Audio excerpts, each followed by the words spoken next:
So to kick off this event, I am happy to present our first speaker of the day, and that is Danique Willemsen, who is a behavioral scientist at the Dutch Fire Department.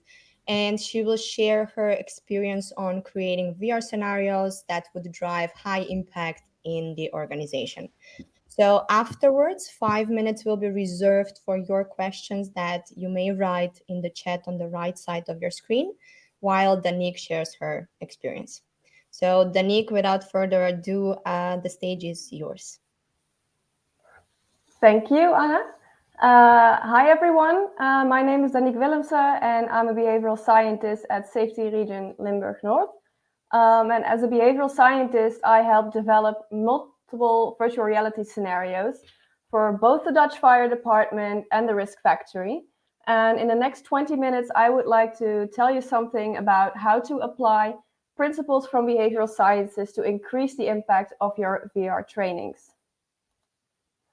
And to do that, I will tell you something about my personal experience in developing VR trainings. I will explain to you why VR is a powerful behavioral change tool. I will give you some tips on how to apply some behavioral techniques. I also want to give you some important considerations before choosing VR. And at the end, as Anna said, there is room for some questions. So first up, my experience in working with VR. I've been working at the safety region for a couple of years now, and the safety region consists of multiple departments, including the fire department and risk factory. And I'm sure I don't have to explain what the fire department does, but I can imagine that not everybody knows what a risk factory is. So I will try to explain it a little bit. In short, a risk factory is a kind of safety village where elementary school children go to for a morning or an afternoon to learn about all kinds of health and safety risks. And risk factories use experience-oriented learning rather than traditional classroom learning.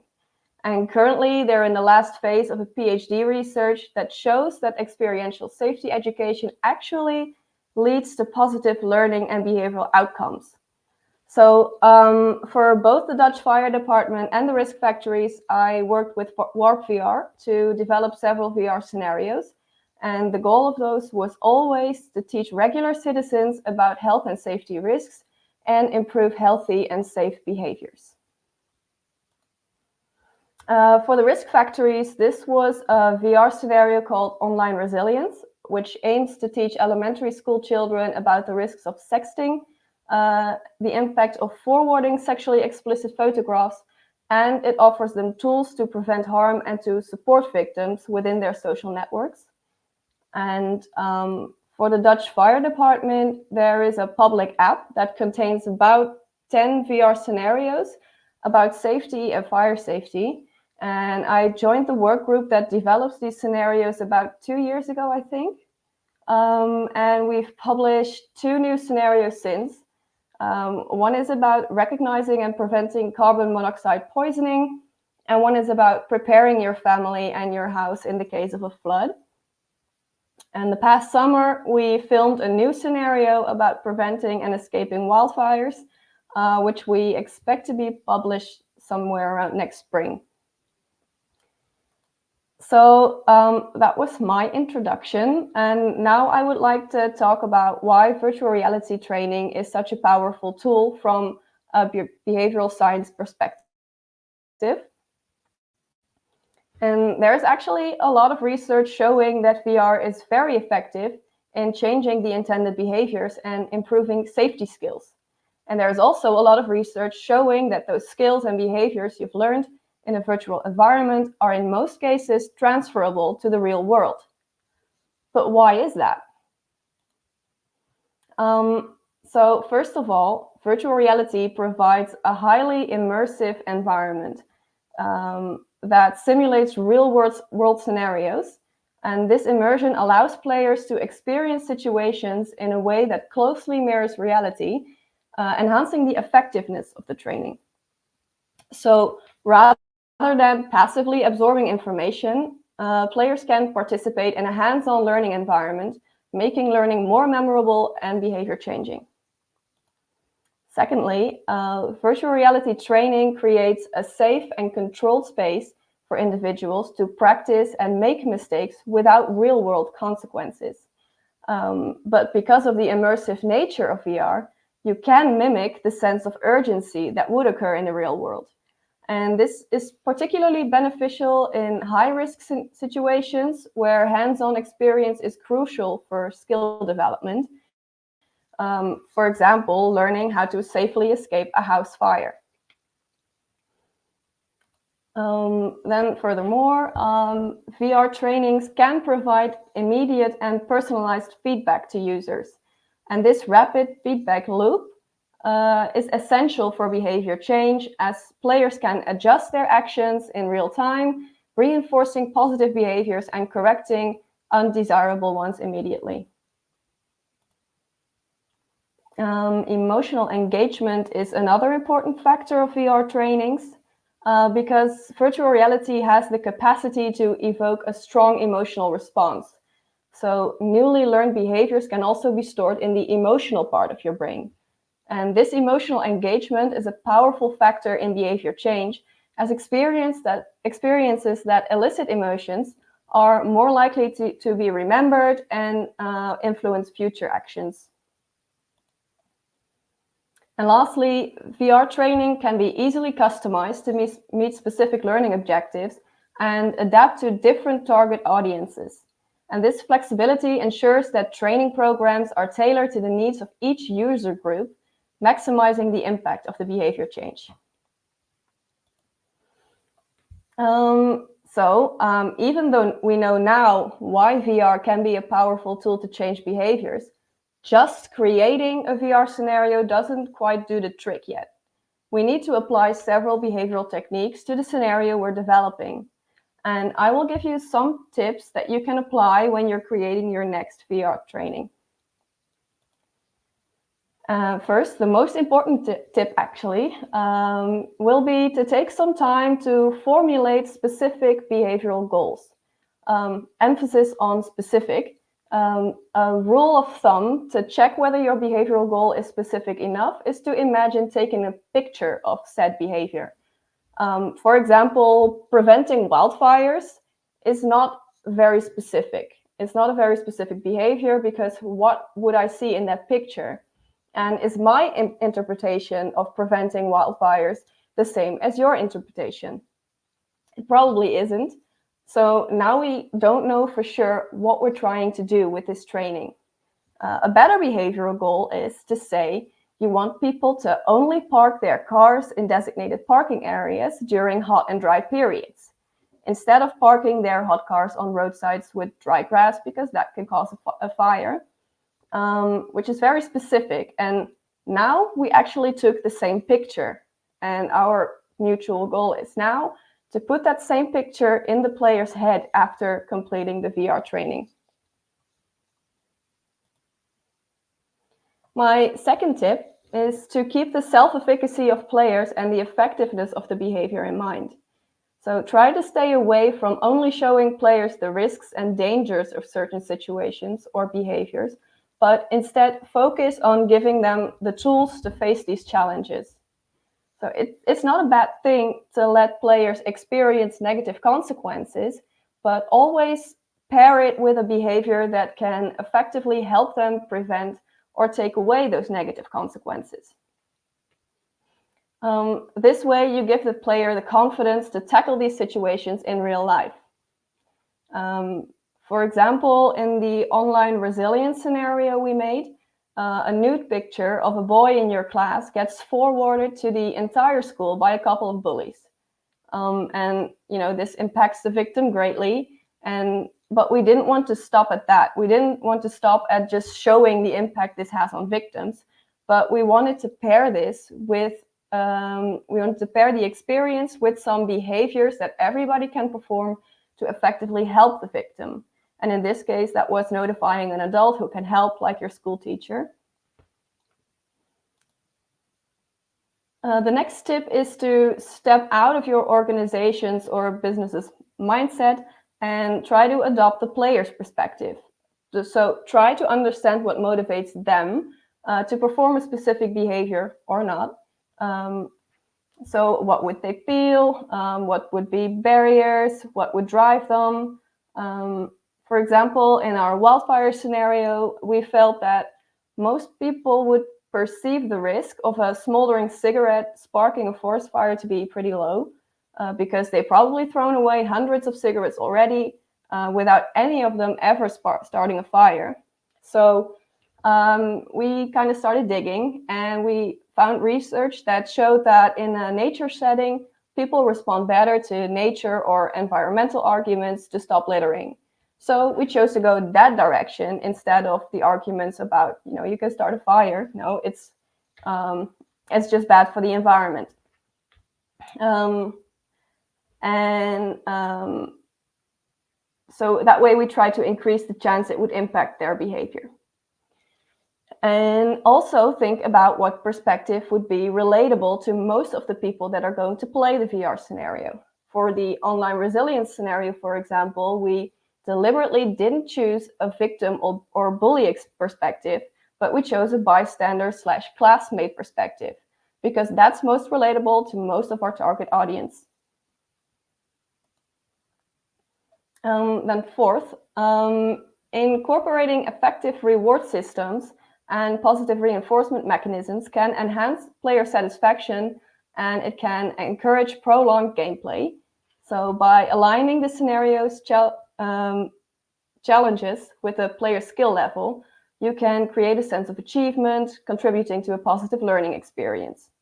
And even in most cases, positive reinforcement, like rewards or positive behavioral outcomes, that's more effective in changing behavior than negative reinforcement, such as punishments or negative behavioral outcomes. So another technique that's proven effective is the use of social norms. People are like sheep. We're social animals, we thrive in groups, and in situations where we're not sure what the best behavior is, we tend to follow the behavior of others, even though that doesn't always mean it's the best option. And virtual reality is actually a safe way to confront players with the risks of this type of flocking behavior and encourage them to make their own decisions. For some of our scenarios, we use this technique by showing that a lot of people perform the undesirable behavior, like forwarding that message or parking the cars outside of designated parking areas, followed by the negative consequences if the player would decide to copy this behavior. And of course, we always added in a loop where players would get to retry until they did choose the desired behavior. And last but not least, don't forget that virtual reality is a fun way to learn and train new behaviors and skills. So make your new scenarios fun to play, and fun leads to positive learning experiences that people love to share with their friends and families and colleagues. So this prolongs the learning effect, and it also makes it spread to a bigger audience. And finally, I would like to address a few considerations when you're thinking about crafting a new VR scenario. So first of all, remember that virtual reality is a means to an end, and it's not an end in itself. Always prioritize the learning objective and the behavioral goals. So, and try to think, is VR a good way to reach those goals? Is it? Then go for it. But remember to keep an open mind to find the best means to reach your goal as possible, even if it's something other than VR. And also think of the type of behavior that you want to change. Think about if it's suitable for experiential learning. A lot of safety or social behaviors are perfect for VR training, especially when a task involves a combination of behaviors. But like smaller or homogeneous or more abstract behaviors can sometimes be difficult to incorporate in a VR training. Also remember your target audience and think, is VR suitable for them? It has to do with the relatability of your scenario, as I said before, but it also depends on other factors such as age or digital skill level, physical or mental limitations, or proneness to motion sickness. And finally, Remember to weigh the costs and benefits of creating a VR training. Aside from your own financial and time investments, also think about the investment you're asking from the players. Would they feel like playing your VR training and investing the time in that benefits them enough to reach their personal or professional goals? For example, if you want factory workers to go to the nearest emergency exit in an emergency situation, instead of the exit they usually use, which is further away from their workstation, would a VR training be the best way to change that behavior? Or might it be better to look into so-called nudges, like signage or lighted guidelines on floors to direct that behavior when it's needed? So those are all things you need to keep in mind. But this has brought me to the end of the presentation. I want you to remember that virtual reality can be a powerful tool for long-term change in human behavior. And I hope I have encouraged you to integrate and apply principles from behavioral sciences to increase the impact of your trainings. Even though, you know, it's just a little insight in the field, but I hope I have encouraged you to do that. So I would really like to thank everybody for taking some time to listen to this presentation. And I was wondering if there were any questions. Thank you, Danique, for sharing these interesting insights. I do believe we have some time for a question or two. So maybe a question for you. Do you test the created scenarios with the targeted group? And if yes, when do you do this? Is it maybe at earlier stages or after the scenario is already prepared? It depends. I believe for the Risk Factory, we did do it in advance to see if it clicked with the audience. And there has been a PhD research on immersive learning, as I said in the beginning of my presentation. And we can incorporate it in those kind of researches. And for the fire department, we usually test it whilst people are playing it. So we always try to combine it with, a story and some more information. So so we can immediately find out if people find the benefits in it. Yeah.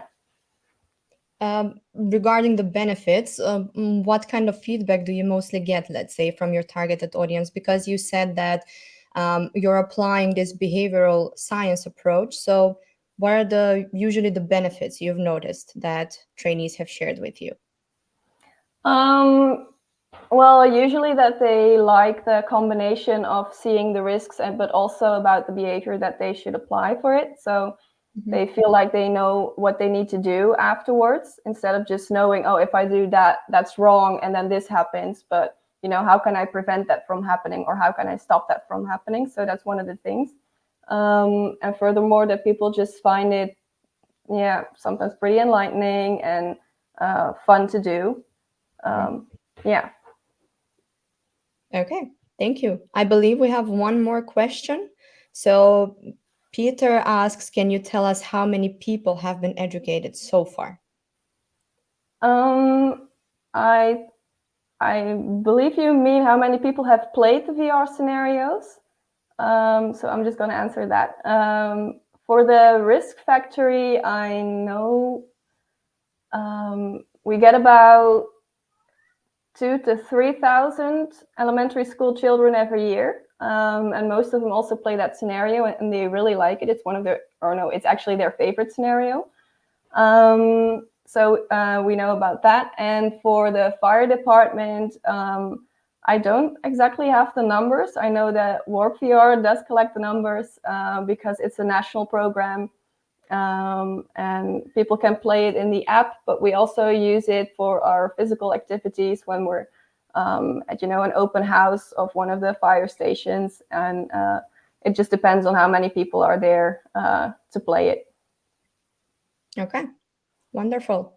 Thank you, Danique, again for all of the insights. If anyone didn't manage to ask their question to Danique, you'll have some more time later in the group activities, of course. So I believe that we can say goodbye to Danique and move on to our next speaker of the day. Thank you.